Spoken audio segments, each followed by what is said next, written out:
Hello students, in previous lecture we have studied the third method of integration, that is integration by partial fractions. We have also studied some examples on that. In this lecture we study some more examples. Here first example is see integral 3 sin x minus 2 cos x upon 5 minus 4 sin x minus cos square x dx. ठीक आहे. आता हे example घेतलं तर याच्यामध्ये बघा term sin x cos x या टाइपच्या term दिसतात. म्हणजे आपल्याला सिम्प्लिफिकेशन याचं करावं लागेल. मग काय करणार सिम्प्लिफिकेशन?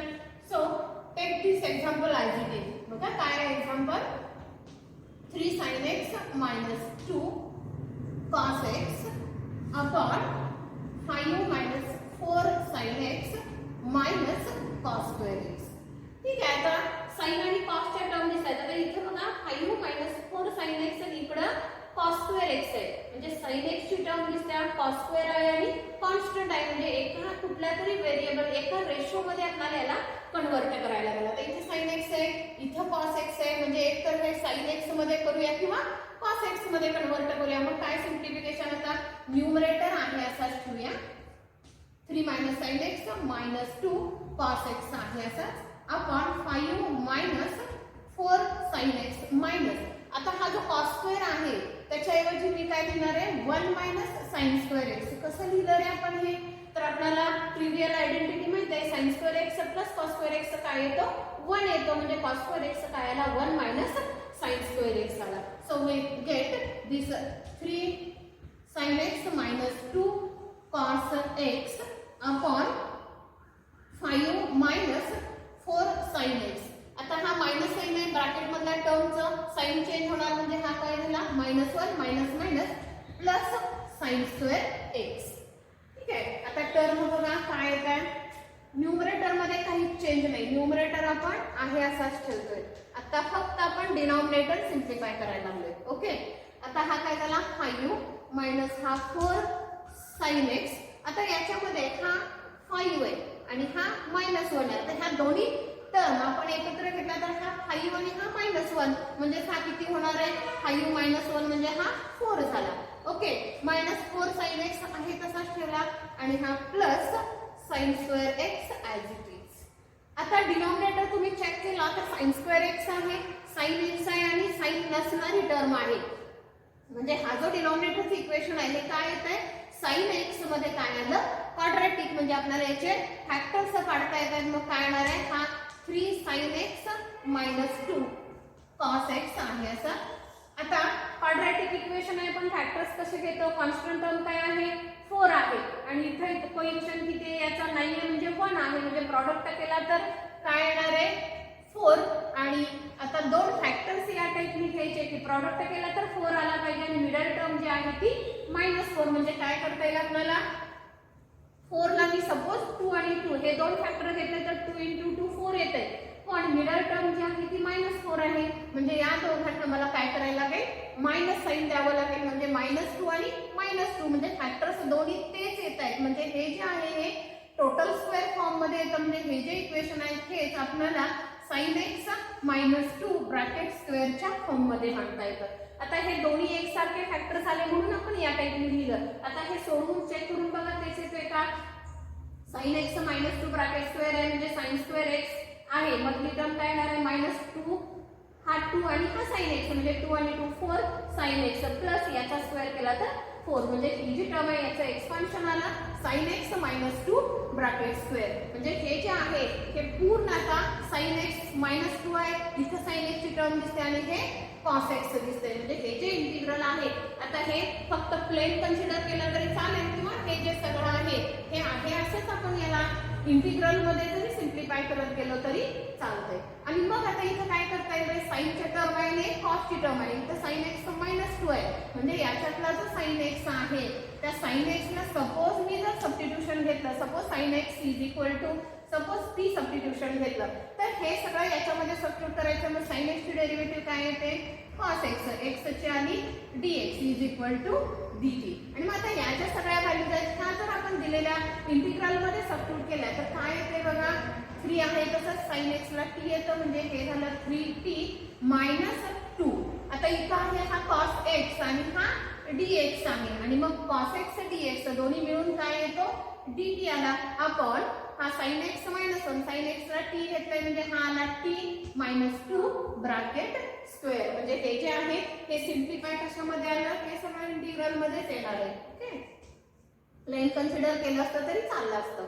आता याच्यामध्ये हा 3t - 2 आणि डिनॉमिनेटरला t - 2 ब्रॅकेट स्क्वेअर आला म्हणजे हा जो फॅक्टर आहे हा लिनियर आहे t - 2 लिनियर आहे पण तो ब्रॅकेट स्क्वेअर आहे म्हणजे हा जो फॅक्टर येतो हा लिनियर आणि रिपीटेड मध्ये आला म्हणजे आपल्याला परत काय करता येईल जर विदाउट इंटिग्रेशन ही जर टर्म कन्सिडर केली तर काय येते तर 3t - 2 अपॉन हा t - 2 ब्रॅकेट स्क्वेअर आणि मग हा जो आहे हा लिनियर फॅक्टर आहे आणि रिपीटेड आहे म्हणजे लिनियर आणि रिपीटेड असेल तर मग आपण थेरी जी बघितल्या त्याच्यानुसार काय करायचं 2 वेळा रिपीट होतोय म्हणजे एकूण 2 आर्बिट्ररी कॉन्स्टंट लागतात मग एक a घेतला आणि दुसरा b घेतला तर हा 2 वेळा रिपीट होतोय मग a अपॉन हा फॅक्टर लिहिताना एकदा लिहायचं म्हणजे a अपॉन एकदा लिहिला t - 2 प्लस b अपॉन याचा ब्रॅकेट स्क्वेअर 2 वेळा रिपीट झाला होता 2 आर्बिट्ररी कॉन्स्टंट आणि लिहिताना मात्र या टाइपने लिहायचं एकदा सिंगल घ्यायचं आणि परत ब्रॅकेट स्क्वेअर सपोज इथं क्यूब असता तर परत अजून एक आर्बिट्ररी कॉन्स्टंट आला असता c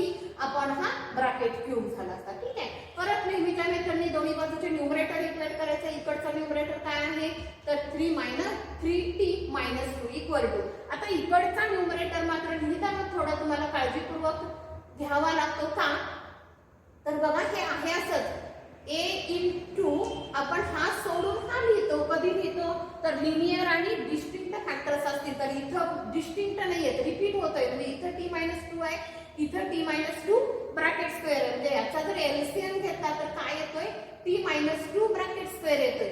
आता हा जर एलसीएम कारण इकडे t - 2 ब्रॅकेट स्क्वेअर आहे त्यामुळे इकडे लिहिताना काय करायचं एलसीएम येणार आहे t - 2 ब्रॅकेट स्क्वेअर इथं t - 2 एकदा आहे म्हणजे लागणार आहे आणखी एकदा म्हणजे a इंटू काय झाला t - 2 प्लस b आता इथे t - 2 ब्रॅकेट स्क्वेअर डिनॉमिनेटरला ऑलरेडी आहे म्हणजे इथं न्यूमरेटरला फक्त काय आला b याचा फक्त न्यूमरेटर लिहिताना केअरफुली घ्यायचा का तर डिस्टिंक्ट असताना आपल्याला हा विचार करावा लागत नाही की दोन्हीकडचा एलसीएम काय येतोय तो येतोच प्रॉडक्ट घेतला की इथं मात्र काय करायचं जी मोठी टर्म आहे तो एलसीएम येतो मग ब्रॅकेट स्क्वेअर असेल ब्रॅकेट क्यूब असेल आणि मग त्यानुसार राहिलेल्या टर्म इथं लिहितो इथं ब्रॅकेट स्क्वेअर ऑलरेडी आहे इथं एकदाच आहे मग एकदा लागतोय म्हणून इथं घेतला प्लस b इंटू आहे म्हणून सिंगल तो आला आणि मग हा जो आहे याला इक्वेशन नंबर आपण 1 घेणार आहे याला इक्वेशन नंबर 2 आणि मग आता हा सॉल्व्ह करायचा आणि मग सॉल्व्ह करायची मेथड तीच आहे. आता इथं मात्र काय होतंय बघा लिनियर फॅक्टर एकच आहे आणि आर्बिट्ररी कॉन्स्टंट मात्र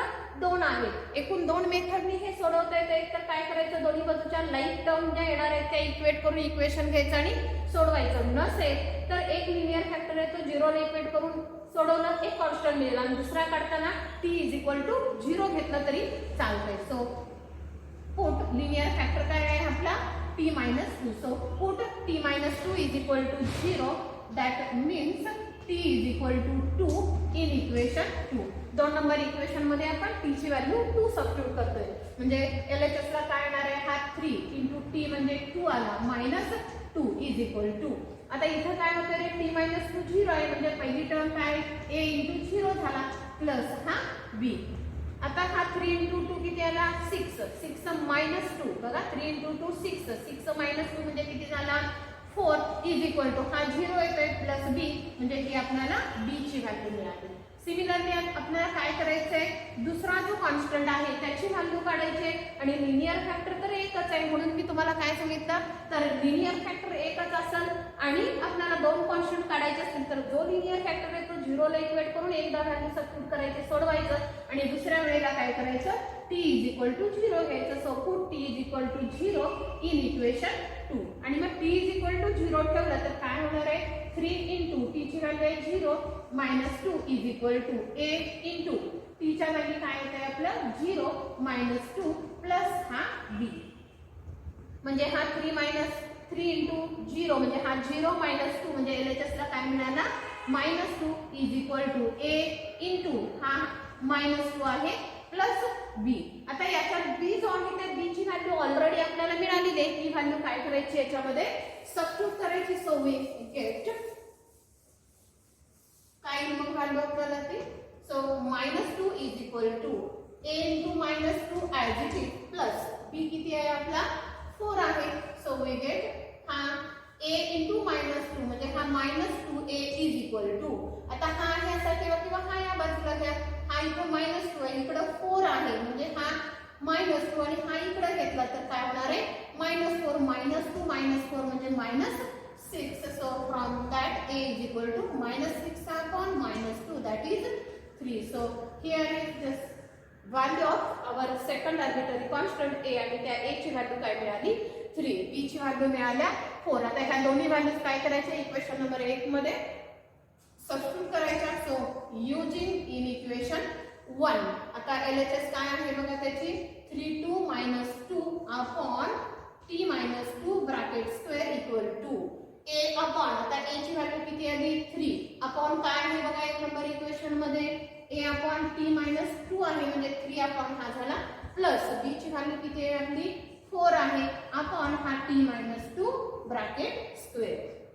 आणि एकदा a आणि b च्या व्हॅल्यूज मिळाल्या इक्वेशन नंबर मध्ये ठेवल्या की मग काय करायचं दोन्ही बाजूला इंटिग्रेशन घ्यायचं. So integrating on both sides काय होणार आहे दोन्ही बाजूला आपण इंटिग्रल घेतोय आणि मग त्या इंटिग्रलच्या व्हॅल्यूज आपल्याला याच्यामध्ये मांडायच्या. आता काय येतील व्हॅल्यूज रे इथं बघा पहिला इंटिग्रल काय होता 3 अपॉन t minus 2 आहे म्हणजे 3 कॉन्स्टंट आहे तसाच आणि 1 अपॉन x च्या प्रमाणात जर इंटिग्रल घेतलं तर हे काय येत आहे तर log t minus 2 हे इंटिग्रल आलं प्लस आता इथं मात्र काय होतं रे 4 अपॉन लिनियर नाहीये ब्रॅकेट स्क्वेअर आहे आणि आपल्याला माहित आहे बघा d dx of 1 upon x 1 upon x चे डेरिव्हेटिव्ह काय येते रे मायनस 1 अपॉन x स्क्वेअर. जर दोन्ही बाजूला इंटिग्रल घेतला तर इकडे काय होतं डेरिव्हेटिव्ह इंटिग्रल कॅन्सल झाला म्हणजे हा मायनस 1 अपॉन x स्क्वेअरचे इंटिग्रल काय होणार आहे 1 अपॉन x हे मायनस साइन इथून काढलं तर 1 अपॉन x स्क्वेअरचे इंटिग्रल काय होतं मायनस 1 अपॉन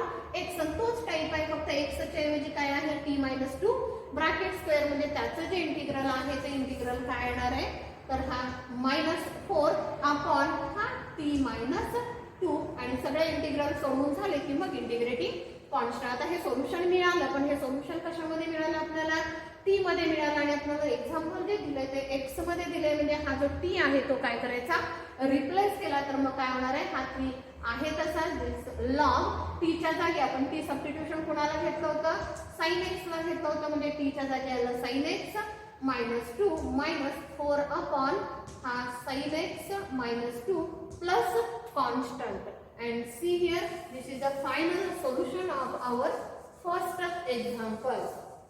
याच्यामध्ये काय करायला लागलं एक्झाम्पल जे दिलेलं होतं ते दिलेलं एक्झाम्पल हे पूर्ण सिम्प्लिफाईड फॉर्म मध्ये नव्हतं ते सिम्प्लिफाईड फॉर्म मध्ये आलं त्यासाठी आधी सबस्टिट्यूशन घेतलं सिम्प्लिफाईड फॉर्म मध्ये आणलं परत त्याचे फॅक्टर्स घेतले आणि मग आपल्याला ते सॉल्व करायला लागलं. ठीक आहे now we see another example here. See integral 5 e raised to x upon e raised to x plus 1 into e raised to 2x plus 9 dx. तर सेम त्याच टाइपने आता हे जे एक्झाम्पल आपण घेतलं याच्यामध्ये बघा आपल्याला काय दिसतंय e raised to x च्या टर्म न्यूमरेटरला इथं आहे इकडे आहे इथं e raised to x च्या ऐवजी e raised to 2x आहे म्हणजे आपल्याला लगेच लक्षात येते की हे जे एक्झाम्पल आहे सोडवताना आपल्याला सबस्टिट्यूशन आधी वापरायला लागणार आहे म्हणजे e raised to x सगळीकडे दिसतोय म्हणून आपण e raised to x ला काय घेतलं t. आता डेरिव्हेटिव्ह घ्यायला लागणार e raised to x ची येते e raised to x dx is equal to dt. आता ह्या सगळ्या व्हॅल्यूज आपण दिलेल्या इंटिग्रल मध्ये सबस्टिट्यूट केल्या तर काय होतंय हा u e raised to x dx. आता हा e raised to x dx याच्याबद्दल काय येणार dt हा u तसाच हा e raised to x आणि dx याच्याबद्दल काय आला dt आला upon e raised to x म्हणजे काय होतोय t प्लस 1 आणि हा काय होतोय e raised to 2x आहे म्हणजे e raised to x ला t आहे म्हणजे हा काय झाला t स्क्वेअर प्लस हा 9.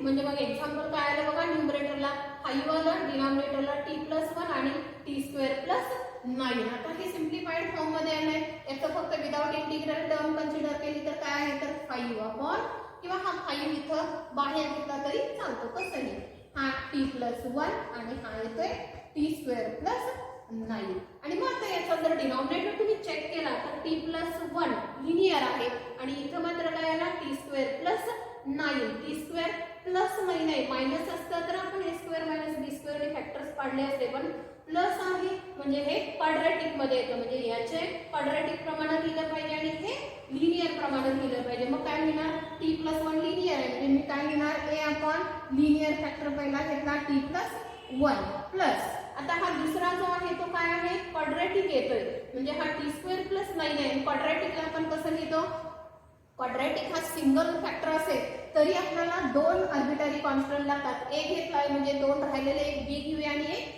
सी फॅक्टर घेऊया म्हणजे टी स्क्वेअर प्लस 9 हा लिहिताना मात्र याच टाइप मध्ये आपल्याला लिहायचा असतो बी एक्स प्लस सी. आता इथं व्हेरिएबल टी आहे त्यामुळे एक्सच्या ऐवजी काय लिहिणार आहे मी बी T plus C.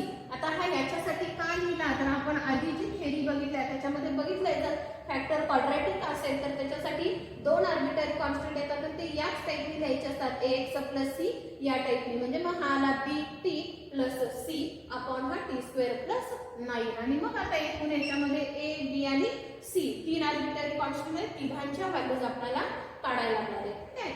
So first equating numerator. आता सेम मेथड दोन्ही बाजूचे न्यूमरेटर इक्वेट केले तर इकडे काय आहे रे फक्त 5 इक्वल टू. आता इथं दोन वेगवेगळे आहेत त्यामुळं कम्पेअर करताना फारशी काय अडचण येणार नाही. ए इंटू हा घ्यायचा प्लस दिस फॅक्टर इंटू हा म्हणजे काय होणार आहे हा ए इंटू हा किती आहे आपला टी स्क्वेअर प्लस 9 प्लस हा बी टी प्लस सी इंटू हा आला आपला T plus 1. Okay take this equation number 2 आणि मग हे जे 2 नंबर इक्वेशन मिळतं याच्यावरून आपल्याला ह्या ए बी आणि सी च्या व्हॅल्यूज काढायचं. बघा तर लिनियर फॅक्टर एकच आहे त्यामुळे त्याच्यावरून एक व्हॅल्यू निघेल आपल्याला, पण इथं दोन आहेत अजून बी आणि सी. मग काय करूया एकूण एकच लिनियर फॅक्टर आहे, तीन आर्बिटरी कॉन्स्टंट काढायचे आहेत म्हणजे आपण आधी काय करूया हा सगळा सॉल्व्ह करून घेऊया आणि लाईक पॉवर दोन्ही बाजूच्या इक्वेट करूया.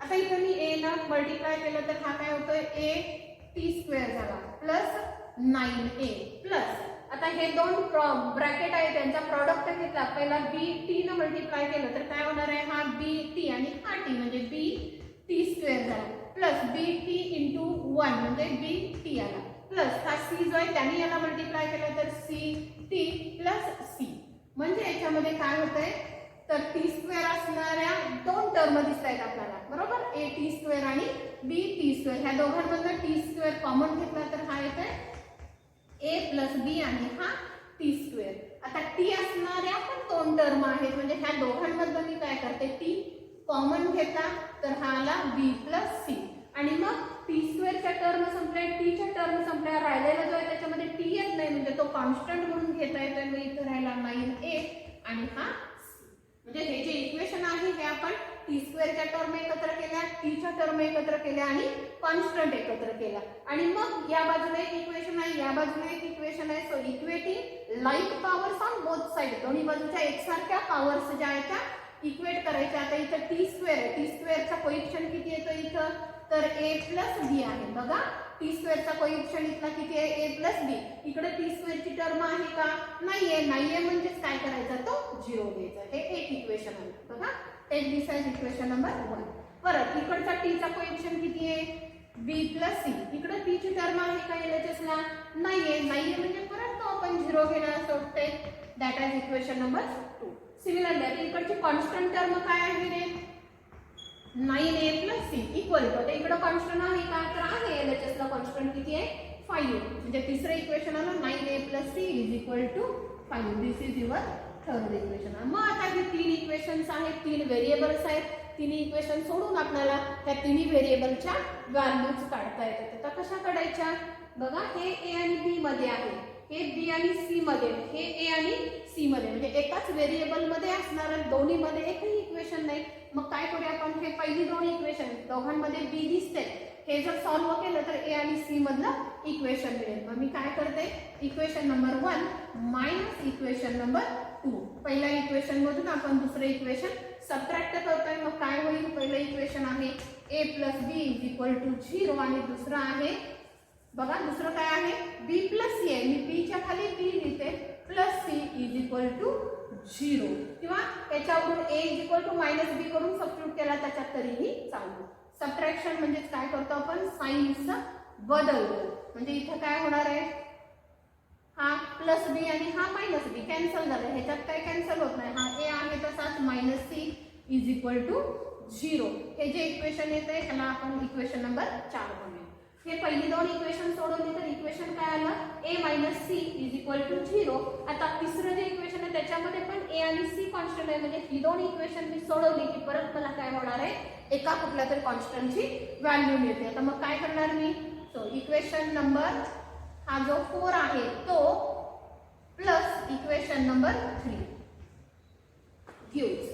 बघा तिसरं आणि चौथं इक्वेशन बघा त्याच्यामध्ये आहे, तिसरं आणि चौथं इक्वेशन आहे, ह्या दोघांचं आपण काय करतोय, ऍडिशन करतोय. तर दोघांचं ऍडिशन केलं तर काय येणार बघा, चौथं इक्वेशन काय आहे आपलं, A minus C is equal to 0 आणि तिसरं इक्वेशन काय आहे आपलं 9a plus C is equal to 5. आता ह्या दोन्ही इक्वेशनचं ऍडिशन, आता इथं काय होतं रे, हे मायनस सी आणि प्लस सी एकमेकांना कॅन्सल झालं, हा प्लस 9a हा प्लस आहे, 9 प्लस 1 म्हणजे हा किती झाला 10a is equal to 0 plus 5 म्हणजे 5. So from that a is equal to काय होणार आहे 5, हा 10 इकडं डिवाइड होईल, 5 upon 10 that is 1/2. So this is the value of your a. ही एक व्हॅल्यू आपल्याला मिळाली a ची. आता आपल्याला बी आणि सी ह्या दोन्ही व्हॅल्यूज काढायचे आहेत. मग ह्या दोन्ही व्हॅल्यूज काढताना काय करायला लागेल आपल्याला, हे इक्वेशन आपल्याला लागणार आहे त्यामध्ये आहे असं ठेवूया, इकडं आपण सोडूया त्याला. ठीक आहे, आता काय करणार आपण, ए ची व्हॅल्यू मिळाली. आता बी ची बघा, तुमचं इक्वेशन नंबर 1 जे आहे ते काय होतं, A plus B is equal to 0 होतं. So from that A plus B, बघा इक्वेशन नंबर 1 घेऊ. इक्वेशन नंबर 1 काय होतं, A plus B equal to 0 म्हणजे ए इज इक्वल टू काय झाला मायनस बी. आपल्याला ए ची व्हॅल्यू मिळाला, ए किती आहे 1/2 is equal to minus b. So from that b is equal to minus sign इकडे घेतलं तर किती आलं मायनस 1/2 म्हणजे बी ची व्हॅल्यू मिळाली मायनस 1/2. आता परत दुसरं जे इक्वेशन आहे ते काय आहे, दुसरं इक्वेशन आपलं तर B plus C is equal to 0 आहे. ओके, दिस इम्प्लाइज याच्यावरून आपल्याला बी ची व्हॅल्यू मिळाली म्हणजे आपल्याला सी इज इक्वल टू काय येते, याच्यावरून हा इकडे घेतला तर c is equal to minus b. So c is equal to minus आणि बी ची व्हॅल्यू किती आहे minus 1/2. So c is equal to minus minus plus 1/2 म्हणजे ह्या तिन्ही व्हॅल्यूज मिळाल्या आपल्याला ए बी आणि सी. आता ह्या ज्या तिन्ही व्हॅल्यूज आहेत ते काय करायचं, हे जे आपले इक्वेशन नंबर 1 आहे त्याच्यामध्ये सबस्टिट्यूट करायच्या. सो युजिंग इन इक्वेशन 1 काय होणार आता बघा, LHS आहे तशीच राहील, 5 upon t plus 1 into t square plus 9 equal to. आता ए बी आणि सी च्या व्हॅल्यूज आपल्याला ज्या मिळाले ते सबस्टिट्यूट करायचा. ए किती आहे 1/2 आहे तसाच ठेवला अपॉन टी प्लस 1 प्लस बी टी, बी ची व्हॅल्यू किती आहे मायनस 1/2 टी प्लस सी ची व्हॅल्यू आहे 1/2 अपॉन हा टी स्क्वेअर प्लस 9. आणि मग एकदा ए बी आणि सी च्या व्हॅल्यूज टाकल्या की मग काय करायचं, दोन्ही बाजूला इंटिग्रेशन घ्यायचं. So integrating on both sides. बघा आता दोन्ही बाजूला इंटिग्रल घेतलं तर काय येतंय, तर पहिल्याचं प्लेन आपल्याला लिहिता येतं. तर हे जे इंटिग्रल आहे कसं लिहिणार, कसं आहे बघा ते टी स्क्वेअर प्लस 9 आहे आणि न्यूमरेटरला मायनस 1/2 टी प्लस 1/2 आहे. म्हणजे काय करायला लागेल आपल्याला, पहिलं जे प्लेन येतं इंटिग्रल ते आधी लिहून टाकूया. 1/2 कॉन्स्टंट इंटिग्रेशन साइनच्या बाहेर आलं, 1 अपॉन टी प्लस 1 आहे म्हणजे 1 अपॉन टी प्लस 1 चे इंटिग्रल काय येतं तर लॉग टी प्लस 1. आता हा जो पार्ट आहे आता ह्या आहे असाच ठेवा किंवा हा डिनॉमिनेटर दोघांना आपण सेपरेट केला तर काय होईल, हा डिनॉमिनेटर ह्या दोन्ही टर्मला आपण सेपरेट करतोय म्हणजे काय येणार, हा मायनस 1/2. बघा हा मायनस 1/2 कॉन्स्टंट आहे, इंटिग्रेशन साइनच्या बाहेर घेतला इंटिग्रल, न्यूमरेटरला आलं टी अपॉन हा टी स्क्वेअर प्लस 9 dt झाला. तसंच याला परत सेपरेट केला तर हा 1/2 कॉन्स्टंट आहे, 1 अपॉन काय होतो टी स्क्वेअर प्लस 9 dt. आणि मग आता ही जी दोन इंटिग्रल्स आहेत ही सोडवायचे. पहिलं इंटिग्रल आपलं कम्प्लिटली सॉल्व्ह झालेलं आहे की ॲज इट इज. आता हे कसं सोडवणार बघा, इथं टी स्क्वेअर प्लस 9 आहे, इथं मात्र टी आहे. आता इथं काय होतंय बघा, टी स्क्वेअर प्लस 9 हा जो डिनॉमिनेटर आहे याची जर डेरिव्हेटिव्ह घेतली तर न्यूमरेटरला आहे का बघा, टी स्क्वेअरची डेरिव्हेटिव्ह घेतली तर काय येते, टॉईस टी. 9 कॉन्स्टंट आहे त्याची 0 आणि मग इथं टॉईस टी नाही पण टी आहे आपल्याकडे, म्हणजे याची डेरिव्हेटिव्ह इथं आहे किंवा सेम त्याच काहीतरी टर्म ऍडजस्ट करायची असेल बघा, टी स्क्वेअर प्लस 9 याची डेरिव्हेटिव्ह घेतली तर किती येते, टी स्क्वेअरची टॉईस टी प्लस 9 कॉन्स्टंट त्याची 0, म्हणजे मी हा टॉईस टी जर इथे ऍडजस्ट केला तर इथं दिलाय काय फक्त टी, हा 2 काय घेतला आपण जादा घेतला, म्हणजे मी इथे घेऊन काय करणार त्याला कॅन्सल करणार, T square plus 9 dt plus हा 1/2. आता याच्यामध्ये हे डायरेक्ट घेता येते बघा, इंटिग्रल 1/t स्क्वेअर प्लस 9 म्हणजे काय येतो 3 चा स्क्वेअर, म्हणजे स्टँडर्ड इंटिग्रलचा फॉर्म्युला कुठला आला बघा, तर integral 1/x square plus a square dx, आणि मग याचं इंटिग्रल माहित आहे आपल्याला काय येतं, तर हा येतो 1/a tan इनवर्स x/a. बघा हे स्टँडर्ड फॉर्म्युला आहे तो वापरतोय, मग त्या रुंदी काय येणार आहे 1/a, म्हणजे किती येतोय 3 tan इनवर्स x/a, x च्या ऐवजी t आहे आणि a ची व्हॅल्यू आहे 3. ठीक आहे, आता हे सेकंड इंटिग्रल हे जे आहे सॉल्व्ह झालं, आता फक्त हे मिडल जे आहे तेवढं आपल्याला सॉल्व्ह करायचं आहे. सो 1/2 log t प्लस 1 आहे असाच, मायनस आता हा काय येतोय 2 × 2 4 झाला, आणि हा जो डिनॉमिनेटर आहे याची डेरिव्हेटिव्ह न्यूमरेटरला असेल तर इंटिग्रल काय येतं, तर लॉग ऑफ डिनॉमिनेटर, म्हणजे हा आला log t square plus 9 plus हा 1/3 × 2 6 झाला, tan इनवर्स t/3 आणि प्लस इंटिग्रेटिंग कॉन्स्टंट, का तर सगळे इंटिग्रल्स आपले सोडवून झाले. आता फायनल आपल्याला सोल्युशन मिळाले, फक्त हे सोल्युशन कशामध्ये आलं, टी मध्ये येते, आपल्याला एक्स मध्ये द्यायचंय, म्हणजे याच्यात काय करता येईल, हा 1/2 लॉग, आता टी आपण सबस्टिट्यूशन कुणाला घेतलंय तर e⁻x ला घेतलंय, म्हणजे हा काय होणार आहे तुमचा टी च्या जागी आला e⁻x प्लस 1 मायनस हा 1/4 लॉग e⁻x आणि त्याचा स्क्वेअर म्हणजे e⁻2x झाला plus 9 plus 1/6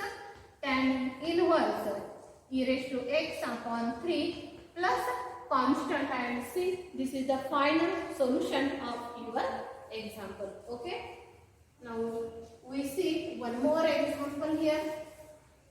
Our third example is,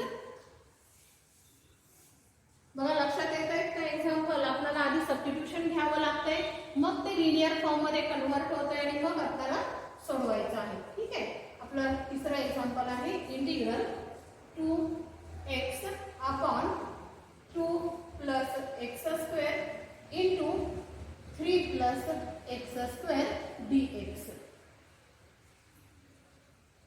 तर बघा, तर मग काय काय आहे बघा याच्यामध्ये, आता इंटिग्रल न्यूमरेटरला आहे 2x अपॉन इथं 2 प्लस x स्क्वेअर, इथं आहे 3 प्लस x स्क्वेअर. आता पाठीमागच्या लेक्चरला आपण जे बघितलं होतं की सगळीकडे x स्क्वेअरच्या टर्म असतील तर आपण डायरेक्ट कॉन्स्टंट त्याला मांडतोय आणि सोडवतो, पण इथं दोन्ही ठिकाणी x स्क्वेअर आहे पण इथं नाहीये, म्हणजे आपण याचे फॅक्टर्स घेऊन सोडवायला पाहिजे. तर विदाउट इंटिग्रल टर्म आपण कन्सिडर केली तर काय येते 2x upon 2 plus x square into 3 plus x square. आता इथे फॅक्टर्स बघितले तर इथं प्लस साइन आहे, इथं पण प्लस आहे, म्हणजे हे जे आहे एक्झाम्पल हे क्वाड्रॅटिक फॉर्म मध्ये येतं, आणि क्वाड्रॅटिक येत असेल तर आपण आताच बघितलं क्वाड्रॅटिकला आपल्याला काय करायला लागतं, तर 2ax प्लस b या टाइपचे फॅक्टर्स घ्यावे लागतात. म्हणजे हा जो आहे हा आपल्याला कसा लिहिता येईल 2 प्लस x स्क्वेअर आहे, याच्यासाठी 2 आर्बिट्ररी कॉन्स्टंट येणार, मग लिहिला मी ax प्लस b लिहिला अपॉन हा 2 plus x square plus similarly याच्यासाठी परत 2 आर्बिट्ररी कॉन्स्टंट येणार, a आणि b वापरला म्हणजे c आणि d घेतला तर हा cx प्लस d अपॉन हा दुसरा arbitrary constant 3 plus x square. याच्यामध्ये देताना दोन्ही फॅक्टर्स क्वाड्रॅटिक फॉर्म मध्ये दिले होते, त्यामुळे आपल्याला ax प्लस b या फॉर्म मध्ये हे लिहावं लागलं. So we take that equation number 1. Same procedure आहे, दोन्ही बाजूचे न्यूमरेटर इक्वेट करा, इकडचा न्यूमरेटर काय आहे 2x इक्वल टू, आता इथं दोन्ही वेगवेगळेच आहेत त्यामुळे क्रॉस मल्टिप्लाय करून न्यूमरेटर घेता येतं, म्हणजे काय येणार आहे हा ax प्लस b इंटू हा 3 प्लस एक्स स्क्वेअर आला प्लस हा cx प्लस d इंटू हा 2 plus x square and take this equation number 2. आता एकूण 4 आर्बिट्ररी कॉन्स्टंट आहेत ए बी सी आणि डी आणि इकडे मात्र एकच टर्म दिसते. मग आता काढताना कुठलाही एक लिनियर फॅक्टर नाही की जो 0 ला इक्वेट करून तुम्हाला सोडवता येईल. मग इथं काय करायचं, सेम मगाच्या एक्झाम्पल प्रमाणे काय करायचं, आपण लाईक पॉवर्स दोन्ही बाजूच्या इक्वेट करायच्या. आता त्या दोन ब्रॅकेटचा जर प्रॉडक्ट केला तर ax न याला मल्टिप्लाय केलं तर पहिली टर्म येते 3ax प्लस ax ने याला मल्टिप्लाय केलं तर ax क्यूब आला. ओके, प्लस ह्या b न मल्टिप्लाय केलं तर 3b प्लस b आणि x स्क्वेअर झाला. सिमिलरली या दोन ब्रॅकेटचा प्रॉडक्ट केला 2cx ने मल्टिप्लाय केलं तर हा काय येतोय ट्वाइस cx प्लस हा cx आणि हा x स्क्वेअर म्हणजे x क्यूब झाला प्लस ह्या d न मल्टिप्लाय केलं तर काय येतोय ट्वाइस d प्लस d आणि x स्क्वेअर. ठीक आहे. आता लाईक पॉवर्स इकडे काय सिंगल टर्म आहे ऍडिटिव्ह. लाईक पॉवर्स एकत्र केला तर ही एक x क्यूब ची टर्म दिसते आणि ही एक x क्यूब ची, म्हणजे ह्या दोघांमधनं मी जर x क्यूब कॉमन घेतला तर ब्रॅकेट मध्ये काय येतं इथला a आणि हा प्लस c हा x क्यूब च्या टर्म झाल्या. आता x स्क्वेअर च्या बघा टर्म काय काय bx स्क्वेअर एक दिसतोय आणि dx स्क्वेअर ह्या x स्क्वेअर च्या टर्म आहेत. ह्या दोघांमधनं x स्क्वेअर कॉमन घेतला तर b प्लस d आलं.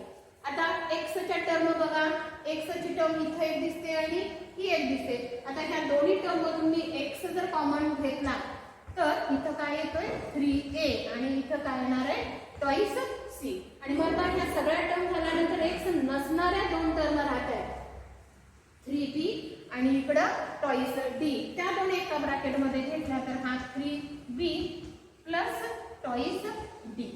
या टाइपने आपण टर्म कलेक्ट केल्या. एक्स क्यूब ची घेतली, एक्स स्क्वेअर ची घेतली, एक्स घेतला आणि कॉन्स्टंट आणि मग दोन्ही बाजूच्या लाईक पॉवर्स इक्वेट केल्या. So equating like powers on both sides. आता इथे एक्स क्यूब चा कोएफिशिएंट काय आहे तर a प्लस c.